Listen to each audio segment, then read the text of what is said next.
I keep meeting students who play F major scale, who play A major scale, and still don't realize that they are actually playing the exact same pattern. They are just shifting it by a few frets.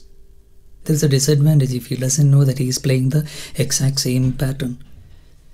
Because if he knows that it's all pattern based, then it's easy for him to shift it anywhere on the 6th string. For example, for these two patterns, anywhere on the 6th string, and play any of the scales, major scales that are available here, all through the 6th string. If he doesn't know, then each scale he plays looks like a new one, even though it is not. It's really that Adam Sandler, Drew Barrymore movie situation, 50 First Dates. Adam Sandler, Drew Barrymore meets him first day, shifted by one day, and he doesn't know, she doesn't know Adam Sandler anymore, even though it is the exact same person. Really, that is really what is happening here also. The pattern is the same. Start on a fret, skip and play the next fret.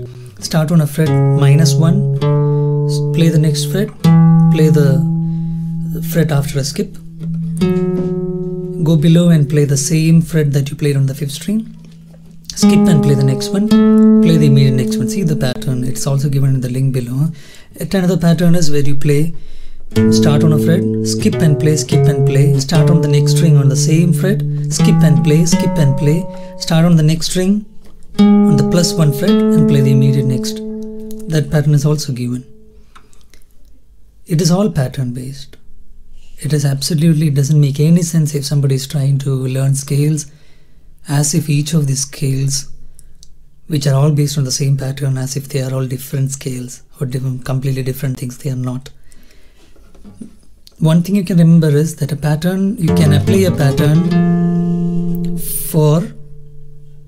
to get a scale when the root is on a particular string. For example, 6th string root is what we saw. Like we have a pattern, we are starting this pattern, starting on that particular 6th string, and you get a major scale. Regardless of wherever you play, it is a major scale starting from that particular note. If you play the same pattern on the 5th string, you still get a major scale. It is a C major scale starting on the 5th string 3rd fret. Use that pattern, the pattern which is for the 5th string root, anywhere on the 5th string, and you still get a major scale. Similarly, you have patterns for 4th string. Two patterns, very similar patterns, which you can use for the 4th string root. 3rd string pattern, with which you can play major scale anywhere on the 3rd string. The advantage is when you know just these 4 patterns, which are actually just 3, because 6 and 5 have the same pattern.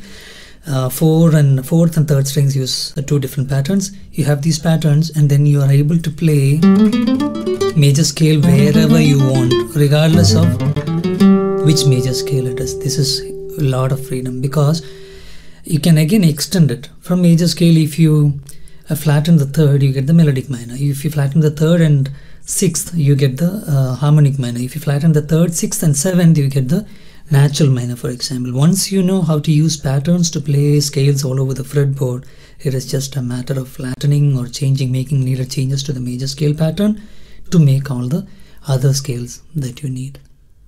Which means again, you will just be learning 4 patterns, or maybe most probably just 3 patterns for any scale, Maya Malgola or harmonic minor, Dorian, Karagata Priya, whatever it may be, and you will be able to play them in any pitch and in any octave anywhere on the guitar. Do not learn scales without knowing that they are pattern based, on the guitar at least.